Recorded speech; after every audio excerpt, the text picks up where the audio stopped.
Buenas tardes para los estudiantes y también para sus familias que ahora nos acompañan en esta primera emisión televisiva de la asignatura Español Literatura en Preuniversitario y en particular para los estudiantes de 11º grado.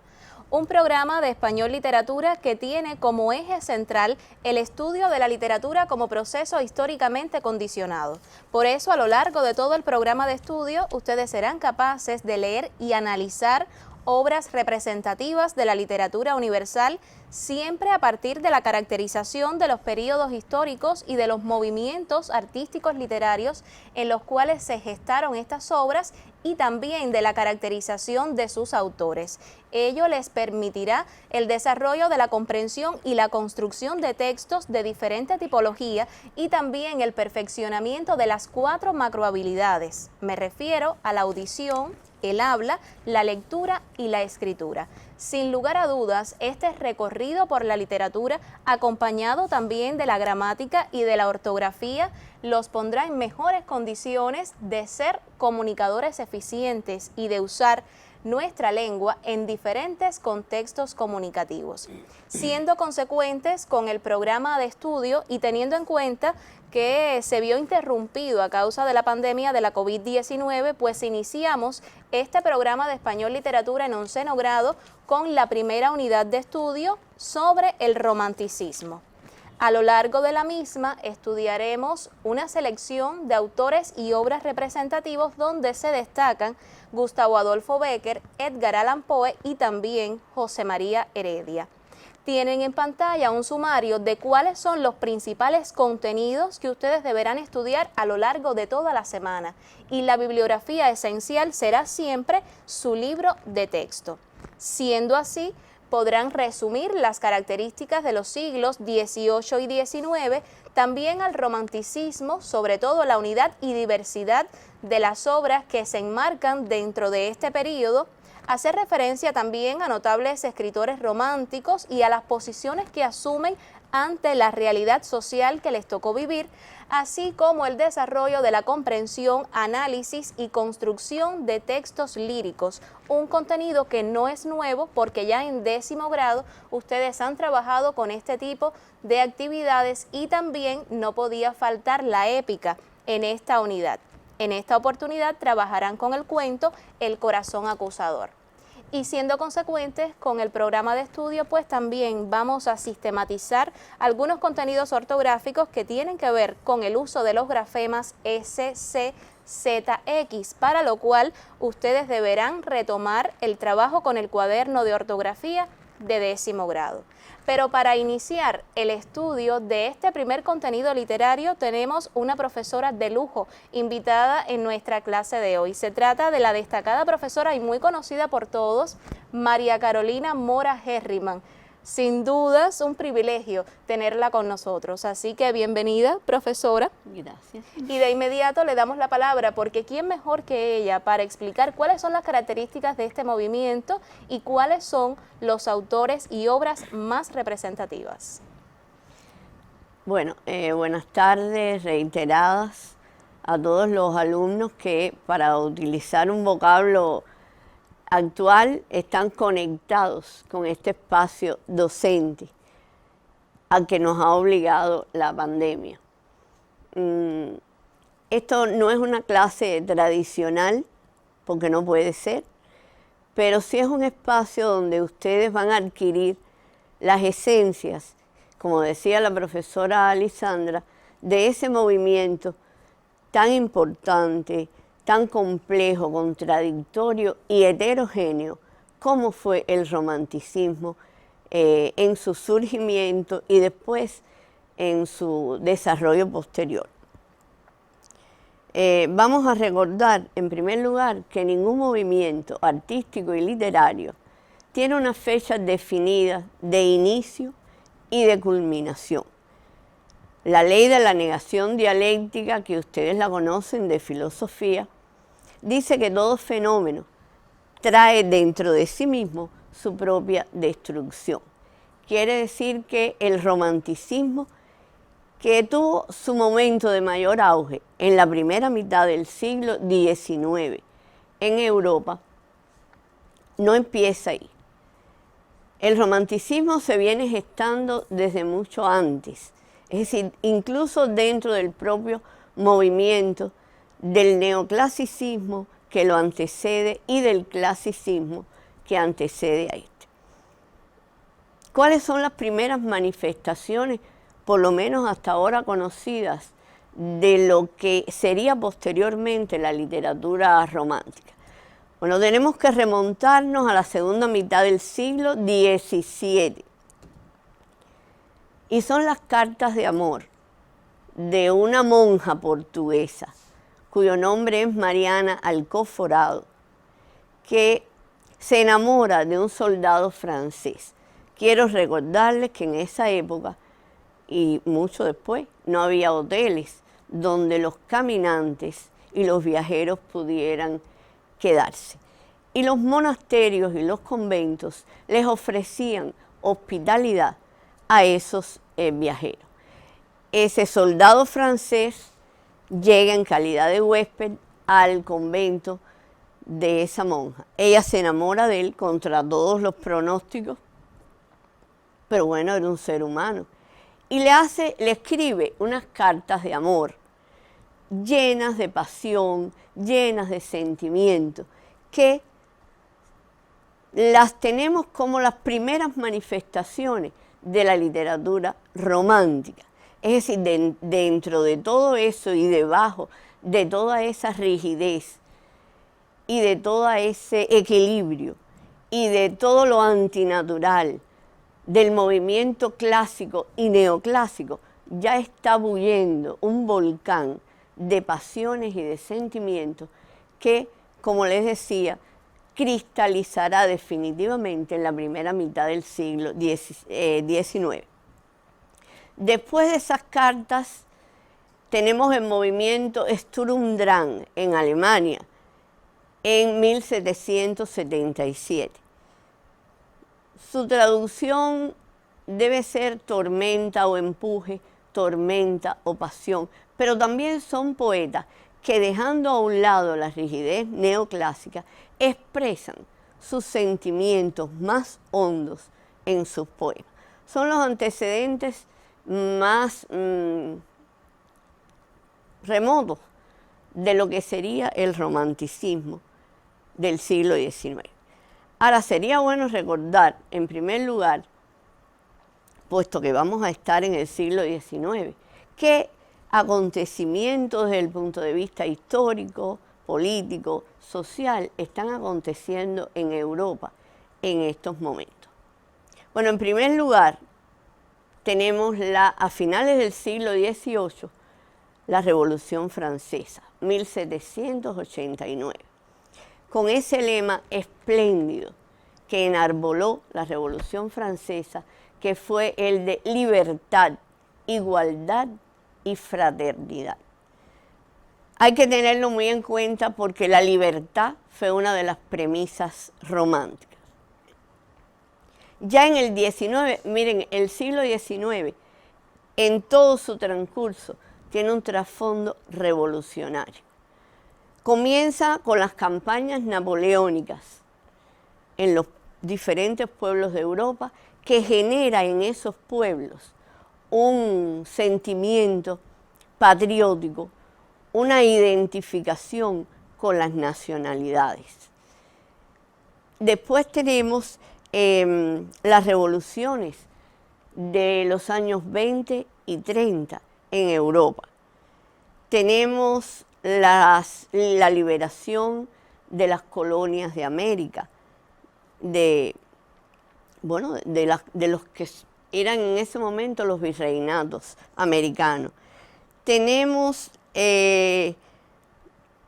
la cada vez más contradictoria relación entre la burguesía y el proletariado, es decir, cómo se van profundizando en este siglo las diferencias entre esas dos clases fundamentales del régimen capitalista, que son los burgueses y los proletarios.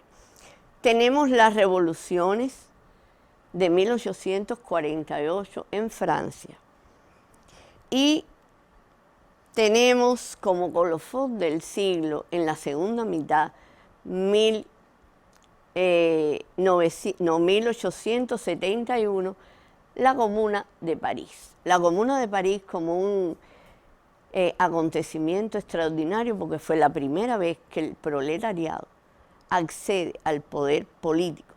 Muy efímero, solamente 72 horas, pero ya marcó una pauta dentro de la historia europea. Recordemos también que el siglo XIX es el llamado siglo de la burguesía triunfante. Burguesía ya no solo con el poder económico, sino también con el poder político. Es importante todo esto porque es importante que ustedes conozcan la esencia de este movimiento y de los artistas y escritores que lo asumieron. Y la esencia está en la sociedad capitalista.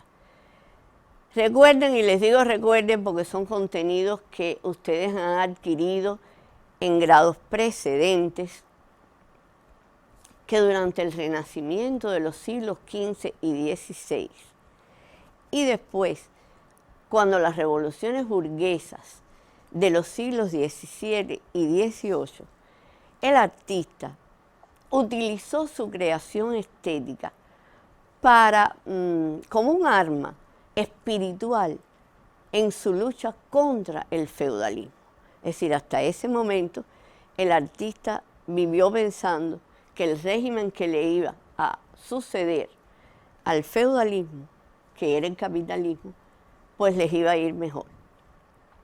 Sucede que cuando ese artista y cuando el capitalismo y su clase dominante, que es la burguesía, muestran su verdadero rostro, que no era mejor que el del feudalismo, que lo antecedió, y que el del esclavismo, que también lo antecedió, y se dan cuenta que la burguesía hasta ese momento los había apoyado para lograr su objetivo, pero una vez su objetivo logrado, que era el poder económico y político, ya no necesitaban más de la clase obrera.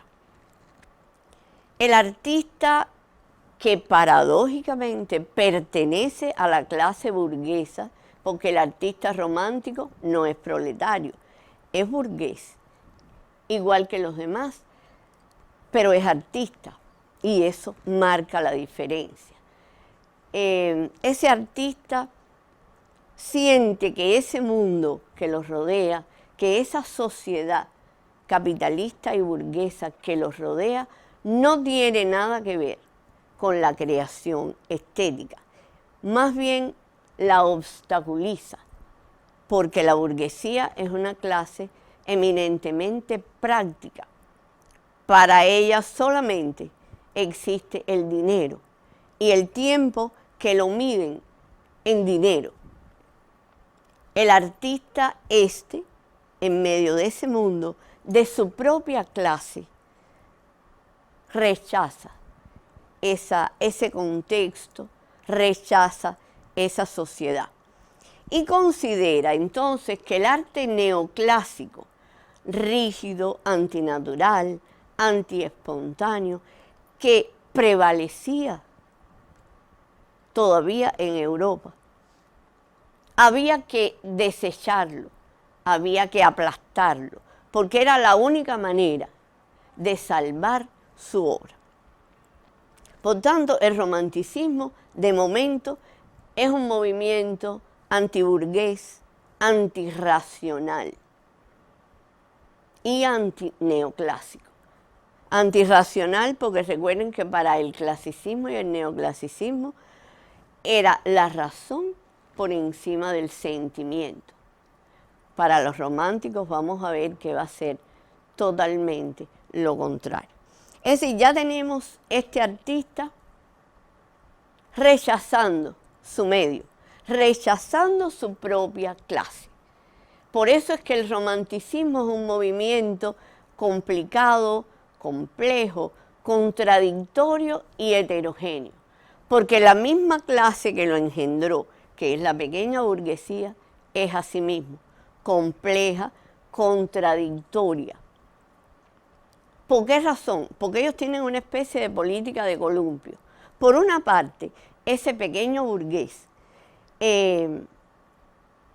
mira a los nuevos tiempos con optimismo, bueno, como que lo tenía todo en sus manos.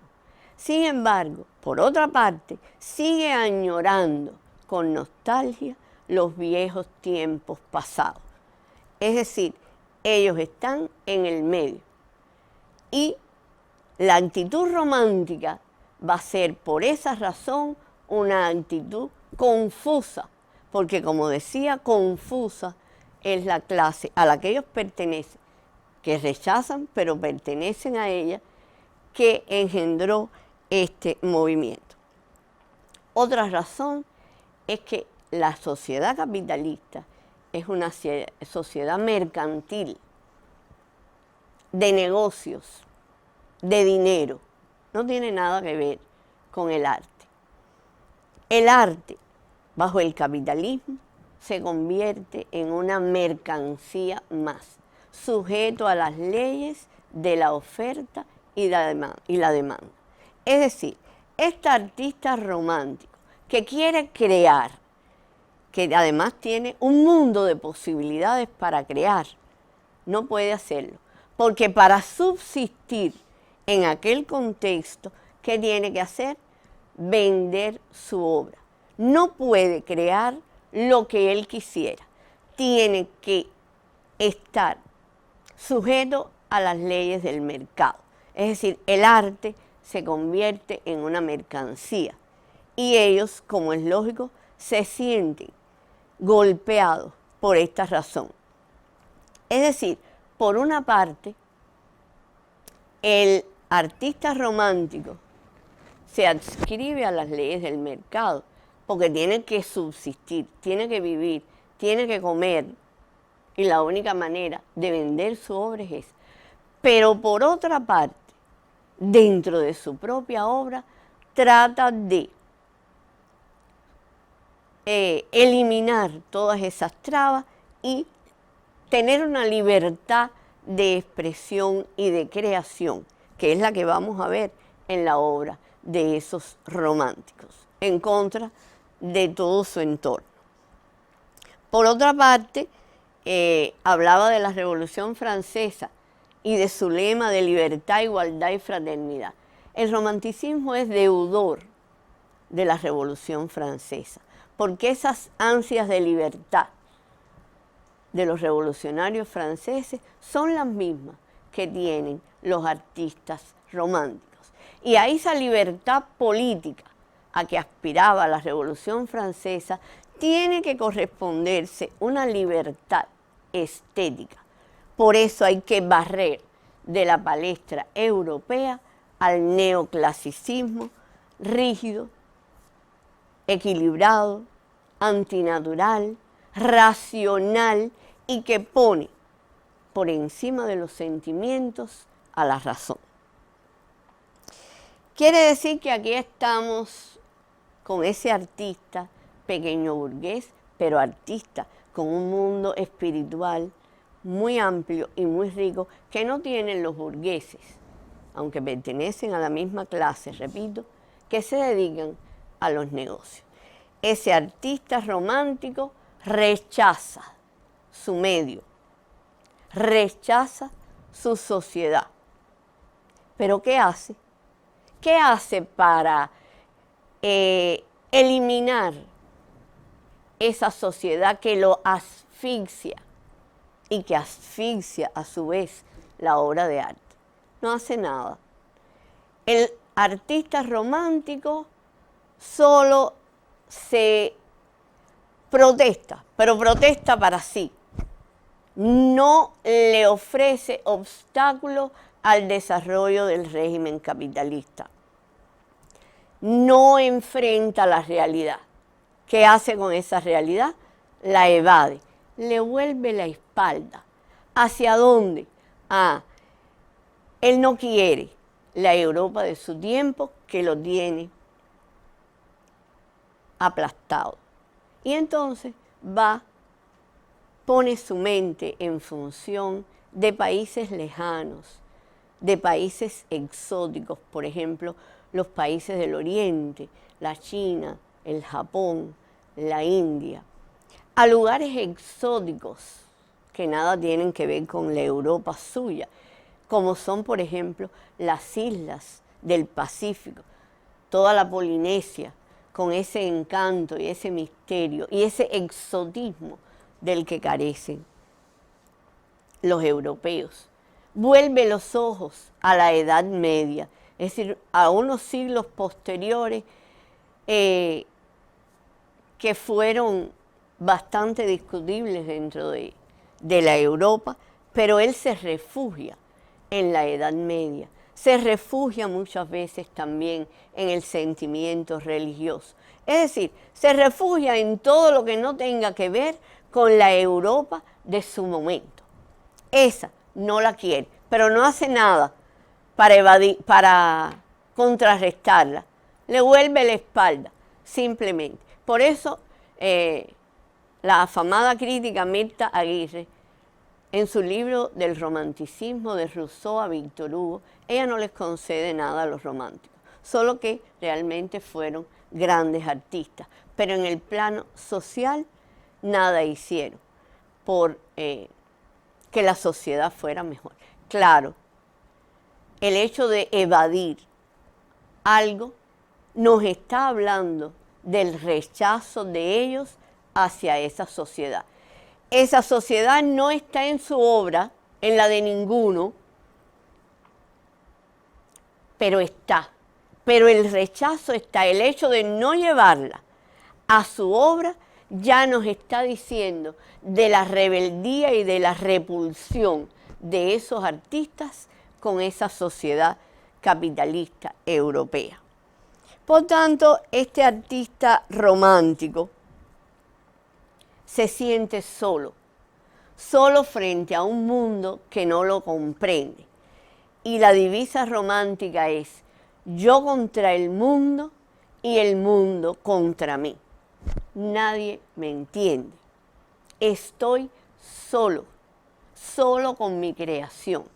Esto, como es lógico, genera en ellos un profundo sentimiento de subjetividad.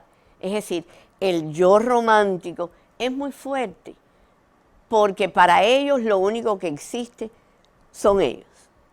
Pero a la vez, ese sentimiento de recogimiento en su yo genera en ellos un sentimiento, valga la redundancia, de frustración, de soledad, de enajenación, de desarraigo. Y esto es lo que tipifica al artista romántico. El artista romántico constantemente está bajo una presión de desesperación, de soledad, de frustración. Los franceses a este sentimiento le llamaron el mal del siglo XIX, que es lo que nosotros llamamos en la actualidad la melancolía. La melancolía, la depresión que se habla tanto en la actualidad, fue lo que los franceses llamaron en el XIX y a tono con la actitud romántica el mal del siglo. Un mal que, bueno, no se ha erradicado porque depresión y melancolía existen siempre. Lo que pasa es que ellos hicieron de eso su bandera para la creación. Como es lógico, ese sentimiento constante de frustración, de soledad, de desarraigo, trajo por consiguiente lo que van a ser las características esenciales del movimiento romántico, de sus artistas y del reflejo de eso en sus obras. En primer lugar, les dije que ellos oponían el sentimiento a la razón. Toda obra romántica es sumamente expresiva de las pasiones y los sentimientos de los artistas. El arte romántico es puramente expresión. Oponen además la naturaleza a la sociedad, pero no una naturaleza luminosa, de verde, de luz, no. La naturaleza romántica, a tono con el sentimiento de ellos, es una naturaleza tormentosa, sombría, brumosa, catastrófica. La noche, la lluvia, los cementerios, las ruinas, los románticos aman todo esto. Y dentro de eso, el sentimiento de la muerte, es decir, la muerte muy arraigada en ellos. Y les voy ahora a decir una cosa que para mí es sumamente importante, que es la concepción del amor romántico. Todo el mundo cuando ve una pareja que se ama, dice que es romántico. No, nada más lejos de los románticos que la materialización del amor. Para los románticos, el amor ideal es el que no se materializa, el que es de lejos y sobre todo, si está mediado por la muerte, todavía mejor. El tema de la amada muerta o viceversa es un tema muy querido a los románticos, que lo vamos a ver en toda su poesía. El género literario, por tanto, que mejor se aviene a estas circunstancias es el lírico, porque en la poesía están los sentimientos y las pasiones de los poetas. Por eso es el género que florece por encima de los otros en toda la etapa romántica. Quiero terminar con una frase de Mirta Aguirre que resume todas las condiciones de lo que fue el romanticismo. Como es lógico, todo esto ustedes lo tienen que profundizar en su libro de texto. Dice: el romanticismo fue una protesta pequeño burguesa contra el alienado y prosaico mundo de los negocios y las ganancias, contra el racionalismo y el clasicismo, y fue en su época el más acabado reflejo en la creación estética europea de algunas de las contradicciones inherentes a la sociedad capitalista. Fue también un rompimiento gigantesco. Abrió el camino a lo salvaje y a lo exótico, a los horizontes sin límites, pero devolvió también a Europa y en gran medida a América sus pueblos, su pasado y su naturaleza.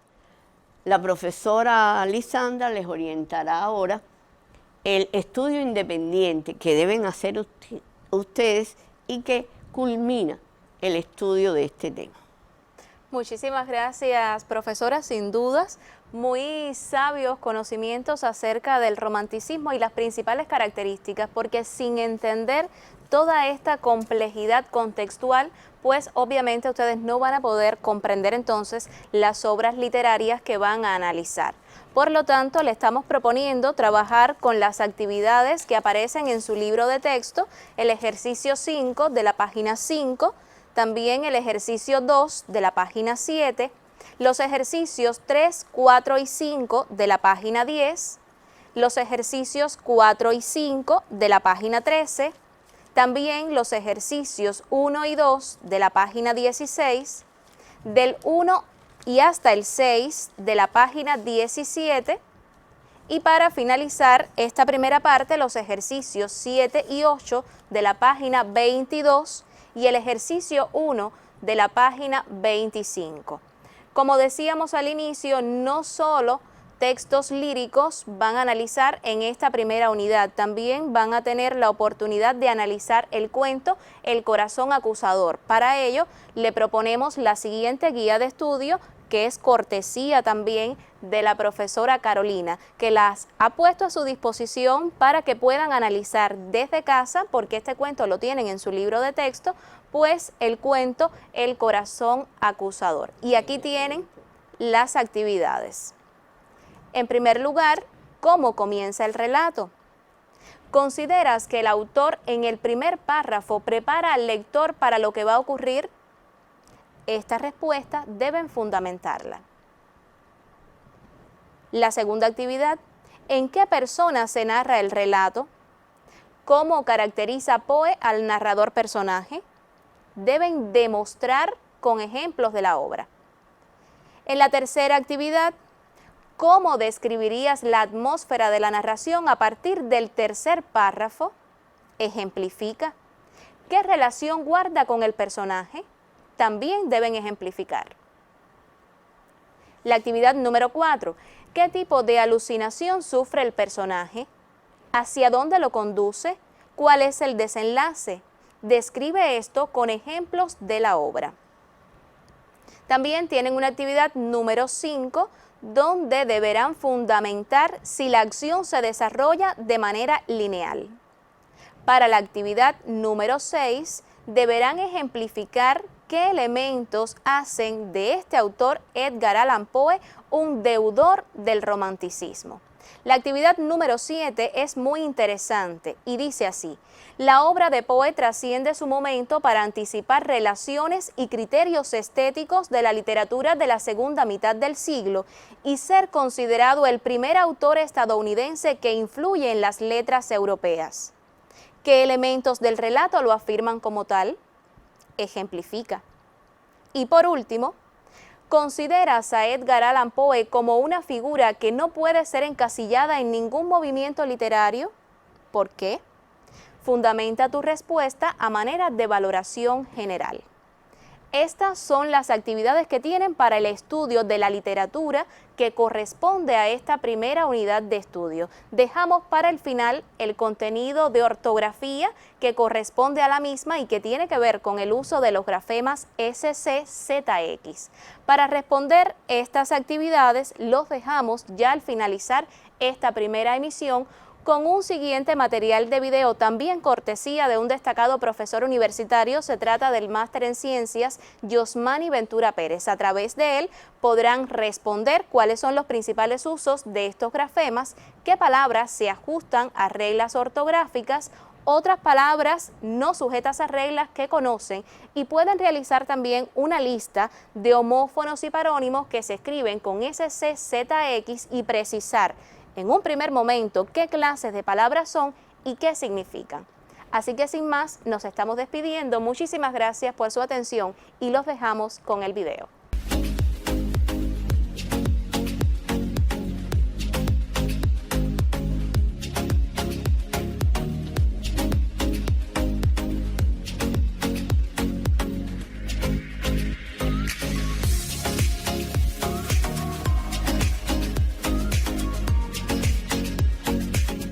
Te saludo y te ofrezco la bienvenida a este espacio, el mismo que aspira a tener en ti la ortografía al día.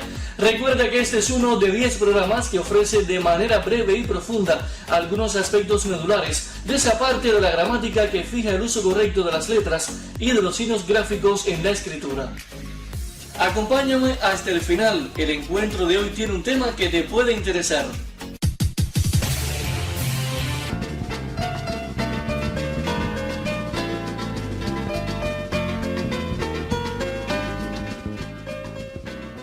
Más del 50% de las palabras de nuestro idioma en su estructura presentan C, S, Z.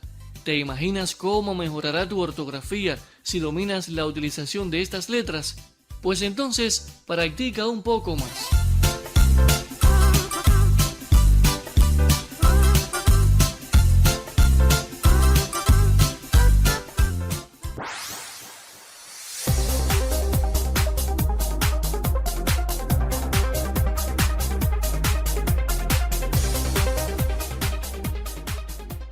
De nada vale que aprendas las normas si no sabes cómo aplicarlas. Así que te propongo ahora el tiempo acostumbrado a la ejercitación. Vamos a practicar.